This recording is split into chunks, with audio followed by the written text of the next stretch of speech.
마태복음 14장 22절로 33절까지의 말씀, 제가 가진 성경으로는 신약 성경 24페이지에 있습니다.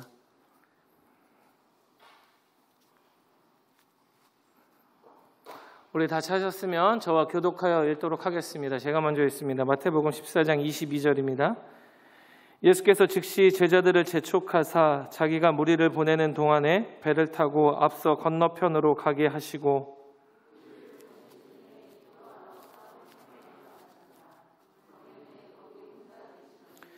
배가 이미 육지로 수리나 떠나서 바람이 거스름으로 물결로 말미암아 고난을 당하더라.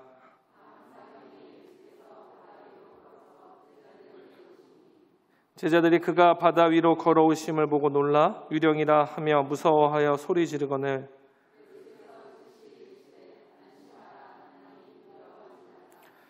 베드로가 대답하여 이르되 주여 만일 주님이시거든 나를 명하사 물 위로 오라 하소서 하니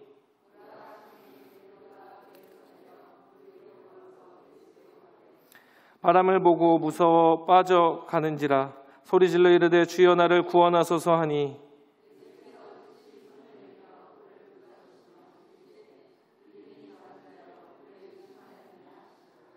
배에 함께 오름에 바람이 그치는지라 배에 있는 사람들이 예수께 절하며 이르되 진실로 하나님의 아들이소로 하더라.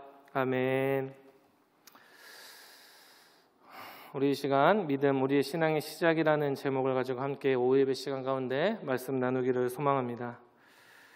조금은 진부할 수 있지만 우리 학생들이 학교를 졸업할 때에 선생님이나 혹은 주변의 선배들이 자주 하는 말 가운데 졸업은 끝이 아니라 새로운 시작이다라는 말로써 그들을 격려하고 축하할 때가 있습니다.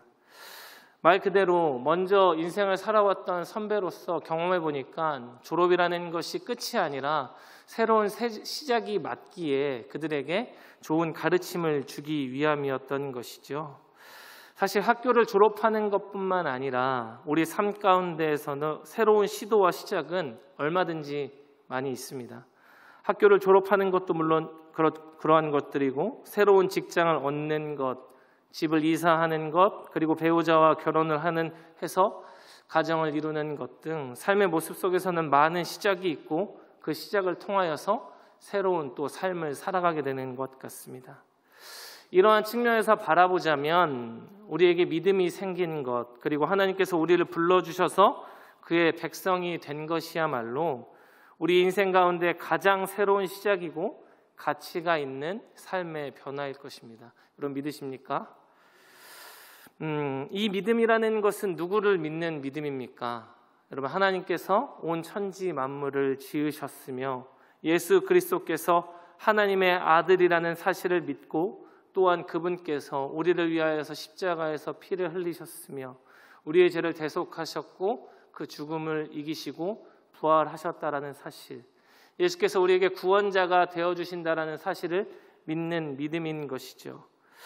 이 믿음이 있어야만 우리가 새로운 삶, 그러니까 흔히 신앙생활이라는 것을 할 수가 있습니다. 이 믿음이 있는 자라야 주 앞에 나와서 예배할 수 있고 주 앞에 기도할 수 있고 주님 앞에 엎드려서 내가 나의 삶의 주인이 아니라 주님께서 나의 주인이라고 고백할 수 있게 되는 것이죠. 그러니까 우리가 믿음이 생기고 나서부터는 우리의 생활이, 일상의 생활이 신앙인의 모습으로 바뀌어진다라는 것입니다. 이 믿음을 바탕으로 우리의 신앙이 새로운 삶으로 이끌림 받는 것이죠. 성경은 그것을 거듭났다라고 말하기도 하고요. 또는 새 사람을 입었다라고 말을 하기도 합니다. 그런데 그 모습이 늘 희망과 행복으로만 가득한 것은 아닙니다. 이제 막 대학교를 졸업한 학생이 사회에 큰 포부와 결단을 가지고 나간다 할지라도 사회생활을 하다 보면 전혀 예상하지 못한 어려움들이 그의 삶 가운데 곳곳에서 드러나는 것처럼 우리가 믿음을 가지고 신앙생활을 하고 믿음의 결단을 가지고 이 세상 가운데 당차게 나간다 할지라도 얼마든지 어려움이 있고 고난의 순간이 찾아온다라는 이야기이죠. 오늘 우리가 함께 읽은 이 본문 마태복음 14장의 말씀은 이전에는 어부였으나 이제 주님께서 불러주셔서 예수 그리스도를 믿음으로 새로운 제자의 삶을 살고 있는 한 명의 삶의 모습을 우리에게 보여주고 있습니다. 아마도 잘 아시는 내용일 텐데요. 예수님의 제자 가운데 한 명이었던 베드로가 물 가운데 빠지게 되는 사건을 우리에게 보여주고 있습니다. 예수님께서는 따르던 무리들과 제자들을 향하여서 무척이나 놀라운 사건을 보여주셨었습니다. 그것이 무엇이냐면 마태복음 14장 13절 이하에 기록된 오병이어의 사건입니다. 배가 고파하는 그들에게 물고기 2마리와 보리떡 5개로 장정만 무려 5,000명을 먹이시고도 12광주리가 남을 정도로 굉장히 역사에 남을 만한 아주 놀라운 사건이 그곳 가운데 펼쳐졌습니다. 그리고 나서 오늘 우리가 읽은 무리를 걸은 예수 그리스도의 모습을 나타내주고 있죠. 5,000명을 먹인 이후에 예수와 제자들은 무척이나 바쁘게 움직였던 것 같습니다. 오늘 우리가 함께 읽은 본문 22절은 이렇게 기록하고 있죠. 예수께서 즉시 제자들을 재촉하사 자기가 무리를 보내는 동안에 배를 타고 앞서 건너편으로 가게 하시고라고 기록되어져 있습니다. 예수님께서는 즉시 제자들을 재촉하셨다라고 우리말 성경에는 그렇게 나타내져 있는데 여기서 재촉하다라고 하는 이 헬란 말은 아낭카조라고 하는 단어인데요. 우리말로는 재촉하다라고 표현되어 있지만 조금 더 깊이 들어가 보면 이 단어는 억지로 시키다, 강요하다라는 이 말로 해석되어질 수 있을 정도로 굉장히 강한 뜻을 담고 있는 동사입니다. 그냥 너희들 빨리 어서 건너갔으면 좋겠다라는 의미를 담고 있는 것이 아니라 그들을 재촉하고 강요하여서 빨리 자리를 털고 일어나서 배를 타고 저기로 가라라고 예수님께서 아주 강하게 그들에게 말씀하신 것이죠. 그렇다면 왜 예수님께서는 제자들을 이토록 빨리 오병이어의 사건의 장소에서 떠나도록 강요하신 것일까? 그들에게 그렇게 재촉하셨던 것일까? 오늘 이 마태복음 14장의 사건과 병행을 이루고 있는 요한복음 6장에는 그 이유를 밝히고 있는데요. 14절과 15절 말씀에는 이렇게 기록되어져 있습니다. 그 사람들이 예수께서 행하신 이 표적을 보고 말하되 이는 참으로 세상에 오실 그 선지자라 하더라. 그러므로 예수께서 그들이 와서 자기를 억지로 붙들어 임금으로 삼으려는 줄 아시고 다시 혼자 산으로 떠나가시니라. 오병이어의 사건을 경험했었던 사람들은 아마 무척이나 신이 났을 것 같습니다. 여러분, 배가 고픈데 누가 먹을 거 주면 되게 고맙거든요. 그런데 그냥 내 배를 그냥 이렇게 요기할 수 있을 정도의 양을 주는 것이 아니라 정말 먹어도 남을 정도로 배가 부르게 먹을 것을 주었단 말이에요. 무엇인가 수고하고 노력한 것이 아니라 말 그대로 오병이어 물고기 2마리와 보리떡 5개로 장정만 5,000명 이상을 먹인 놀라운 석간을 경험한 그들은 예수님을 보고 나서 깨달은 거예요. 저 사람이야말로 선지자구나. 저 사람이야말로 능력이 있는 사람이구나. 만약에 저 사람이 우리의 왕이 되면 우리는 정말 평안하게 살아갈 수 있겠구나. 그러한 잘못된 생각으로 인하여서 억지로 붙들어 임금을 삼으려 했다라는 것이죠. 예수께서는 이들의 이러한 생각과 마음을 미리 알고 계셨기에 그 자리를 서둘러 떠나셨던 것입니다. 그런데 제자들이 이 따르던 무리들뿐만 아니라 혹여 그 제자들 또한 사람들의 이러한 생각에 동조되어서 잘못된 방향으로 잘못된 발걸음으로 그들의 행동을 옮길까 봐 어서 빨리 제자들을 재촉했던 거예요. 그러니까 니들은 정신 차리고 빨리 저 강 건너편으로 배를 타고 떠나가라라고 명령을 하셨던 것이죠. 그렇게 제자들을 먼저 배에 태워 보내시고 기도하러 산에 올라갔습니다.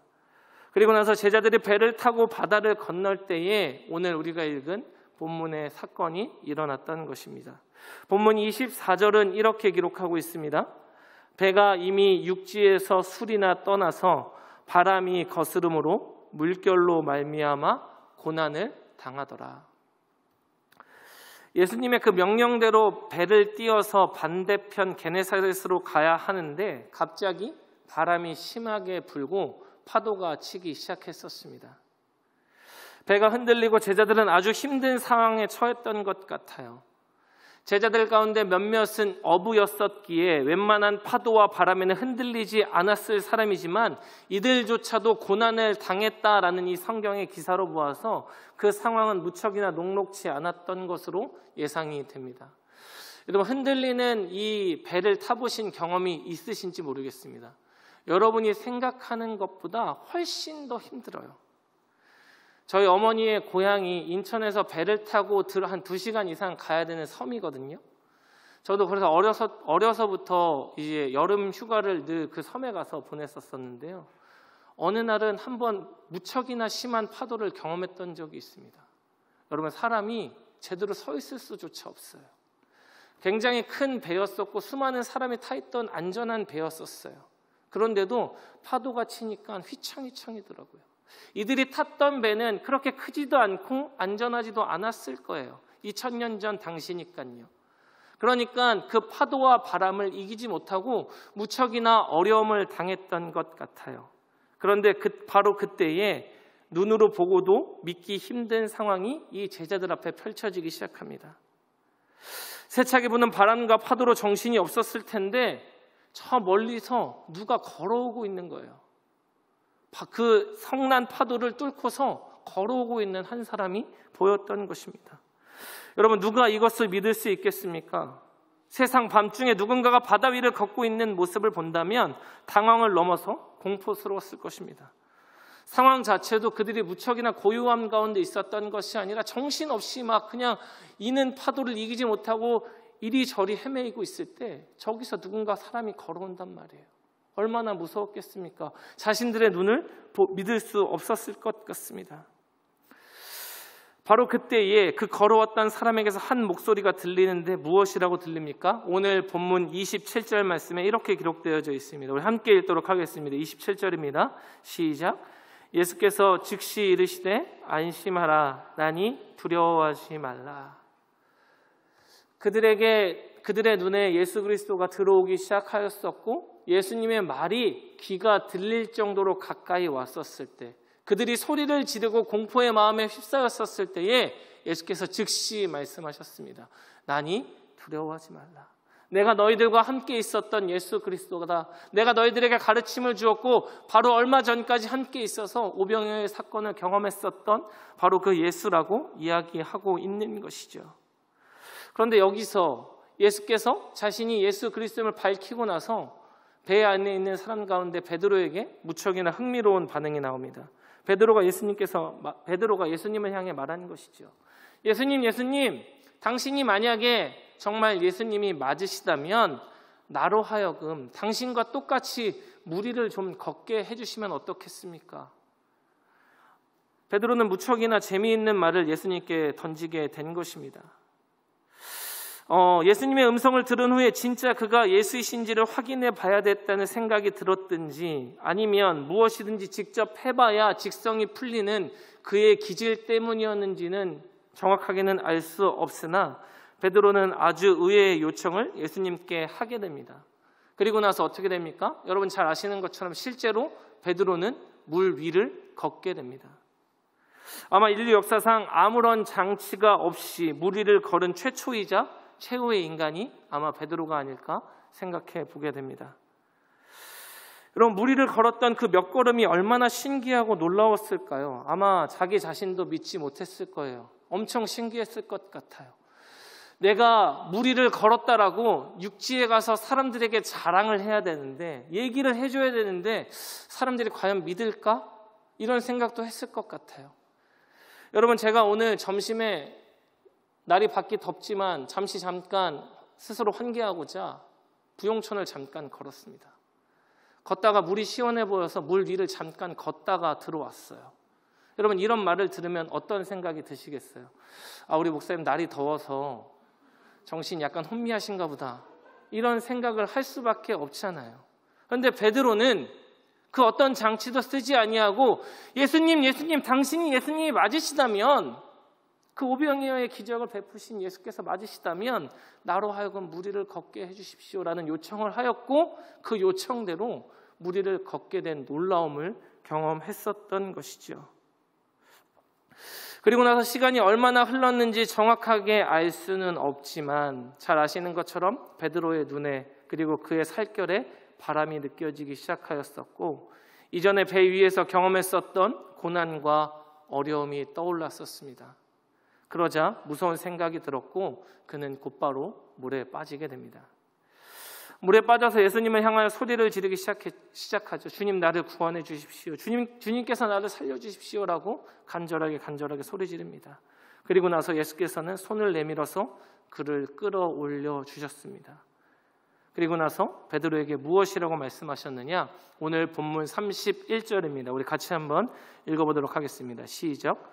예수께서 즉시 손을 내밀어 그를 붙잡으시며 이르시되 믿음이 작은 자여 왜 의심하였느냐 하시고, 예수께서는 물에 빠져 이제 구사일생으로 살아난 제자에게 무척이나 모진 말을 내어 던지는 것 같습니다. 즉시 손을 내밀어 그를 붙잡으시며 이르시되 믿음이 작은 자여 왜 의심하였느냐라고 말씀하셨던 것이죠.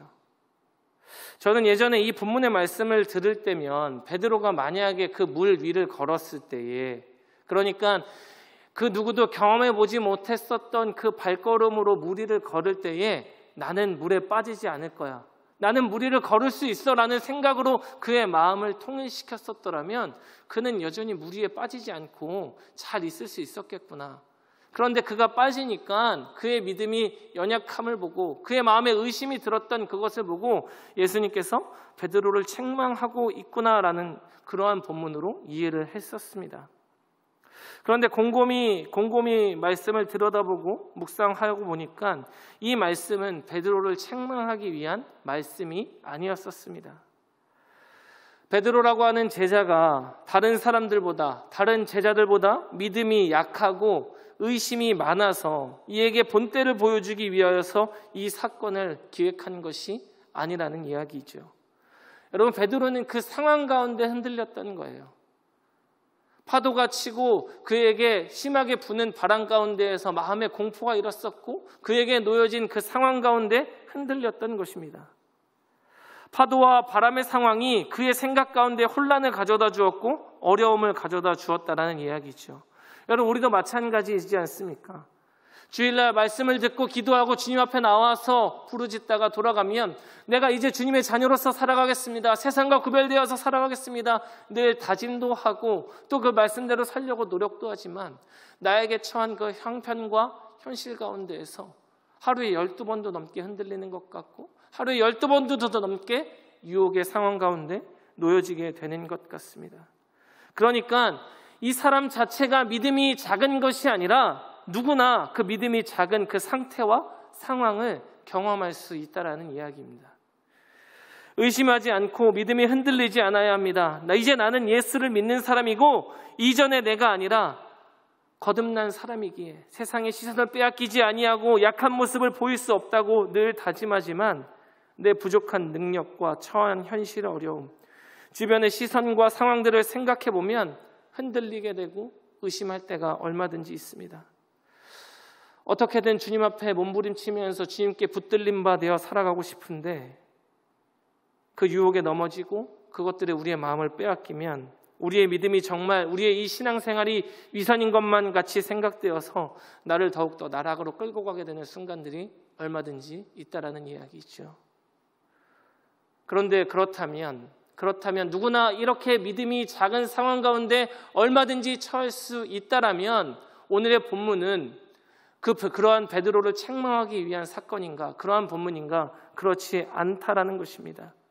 이 사건은 오히려 예수 그리스도의 위대하심을 우리에게 나타내 보여주신 바 되는 사건이죠. 어떠한 시련이 와도 절대로 흔들리지 아니하며 의심하지 아니하고 마음의 통일을 이뤄서 굳세게 살아가야 합니다라고 이야기하는 것이 아니라 예수께서 어떠한 분이신가를 보여주고 있는 것이며 그러한 예수를 우리가 어떻게 의지해야 하는가를 보여주고 있다는 것입니다. 실제로 본문 33절을 통해 제자들의 고백을 나타내 보여주고 있는데요. 무엇이라고 말하고 있냐면 이렇게 기록하고 있습니다. 배에 있는 사람들이 예수께 절하며 이르되 진실로 하나님의 아들이로소이다 하더라. 함께 읽은 본문의 사건은, 이러니까 베드로가 물 위를 걷다가 빠진 이 사건은 마태복음뿐만 아니라 마가복음과 요한복음에도 동일하게 기록되어져 있는 사건입니다. 그런데 이 세 복음서 모두 오병이어의 사건 뒤에 바로 이 베드로가 물 위를 걸은 사건을 기록하고 있거든요. 이 두 사건을 통하여서 제자들의 입술을 통해 그리스도를 향한 그 고백이 완성되어져 있습니다. 분명히 이전까지는 예수님이 누구이신지에 대해서 많은 사람들이 헷갈려 했었고, 물론 제자들조차도 그들 가운데 그 마음이 확립되지 못한 상태였었습니다. 그러니까 오병이어의 사건을 펼치고 나서 사람들이 예수를 억지로 임금 삼으려 하니까 제자들이 혹시라도 그들 가운데 동조될까 봐 아주 급하게, 그리고 아주 강하게 그들로 하여금 먼저 그 자리를 떠나게 하셨거든요. 내가 너희들에게 임금이 되기 위해서 이 땅 가운데 온 것이 아니라 십자가를 지기 위해서 이 땅에 온 것이다 라고 그렇게 이야기했는데, 그것을 잘 받아들이지 못하고 깨닫지 못하고 있었던 무리들과 제자들이었단 말이에요. 그런데 오늘 베드로가 물에 빠지고 나서 구원함을 입자, 그들 가운데 그들의 입술을 통하여서 무엇이다라고 고백되어져 있냐면 진실로 하나님의 아들이십니다라고 고백되어져 있다라는 이야기입니다. 예수가 누구이신지를 깨닫게 되는 것이죠. 그러니까 이 사건은 베드로의 믿음이 없음을, 그의 의심하는 연약함을 책망하기 위함이 아니라 예수가 어떠한 분이신지를 깨닫게 하기 위한 사건이었습니다. 제가 처음 설교를 시작하면서 새로운 삶을 시작할 때에, 그러니까 학교를 졸업하고 사회에 처음 발걸음을 하는 사회 초년생들이 겪는 어려움처럼 우리도 믿음을 가지고 신앙생활을 시작하는 그 발걸음마다, 그 여정마다 때로는 많은 어려움도 있고 유혹도 있을 것이다 라는 말씀을 드렸었습니다. 마치 베드로가 제자였으나 그 믿음이 연약함으로 인하여서 물에 빠진 것처럼요.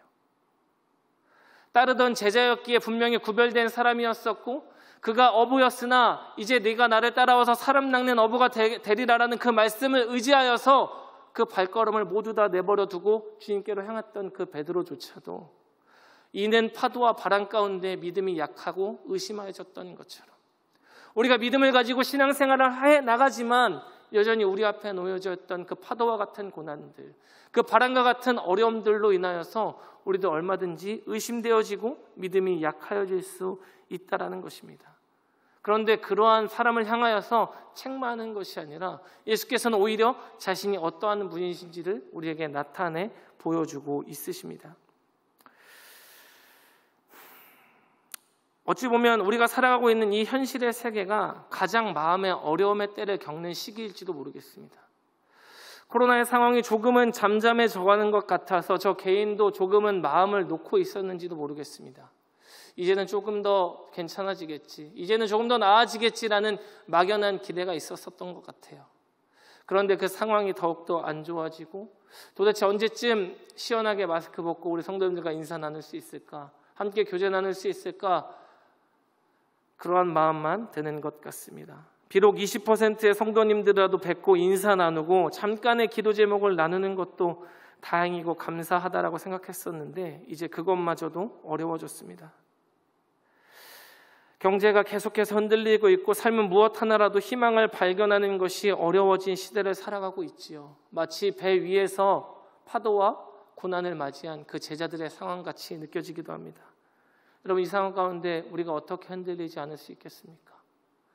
우리는 이 세상을 살아가는 연약한 인간이기에 얼마든지 흔들릴 수 있고 얼마든지 의심할 수 있는 것 같아요.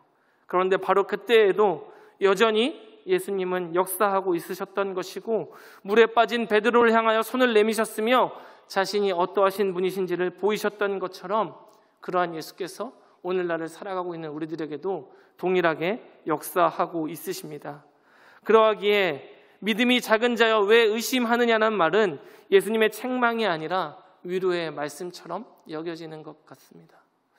저희 6살 된 아들이 이럴 때가 많이 있는데요, 꼭 위험한 길을 혼자 걸으려고 해요. 나 혼자 걸을 수 있다고 막 달려가요. 그러다가 보기 좋게 넘어져요. 넘어지면 어떻게 하겠어요? 울어요. 막 그러면서 소리를 다해서 울어요. 그러면 제가 가서 너 왜 넘어졌냐고 이렇게 이야기하지 않죠. 그러면서 이야기하죠. 그러니까 아빠 손 잡고 가라 그랬잖아. 왜 혼자 가? 이렇게 이야기하잖아요. 우리 자녀들을 향하여서. 믿음이 작은 자여 왜 의심하느냐라는 것은 책망하는 말이 아니라 예수께서 베드로를 위로하는 말씀이 되는 거예요. 아빠 손 잡고 같이 가자 그랬잖아. 여러분, 이 예수님께서는 오늘날을 살아가고 있는 우리들에게도 동일하게 역사하여 주고 있으십니다. 때로는 파도가 있는 것 같은 고난의 상황 가운데에서, 바람이 내 살결을 매섭게 몰아치는 그 순간 가운데에서도 나를 구원하여 주시고 나의 예수 그리스도가 되어주시는 분이십니다. 말씀을 정리하도록 하겠습니다. 우리는 믿는 사람들입니다. 믿음의 자녀들입니다. 그 믿음을 가지고 새로운 생활, 새로운 삶을 이어나가는 것이죠. 우리는 그것을 신앙의 생활이다라고 이야기합니다. 그 새로운 삶의 모습 가운데에서도 여전히 의심했던 베드로처럼 여러 믿음이 약하여질 수 있습니다. 얼마든지 그럴 수 있어요. 우리는 이 세상을 살아가는 연약한 인간이기 때문에 그러합니다. 그러나 여전히 예수님께서는 하나님의 아들이시고 우리의 구원자이십니다. 나와 함께하고 있으십니다. 어려움의 때가 계속되어지기에 때로는 믿음이 약하여질 수 있으나 여전히 나의 구원자가 되시는 그리스도 예수를 바라보며 우리의 그 믿음대로 우리의 새로운 삶을 여전히 이어나갈 수 있는 우리 귀한 열방의 성도님들 되시기를 주님의 이름으로 축원드립니다.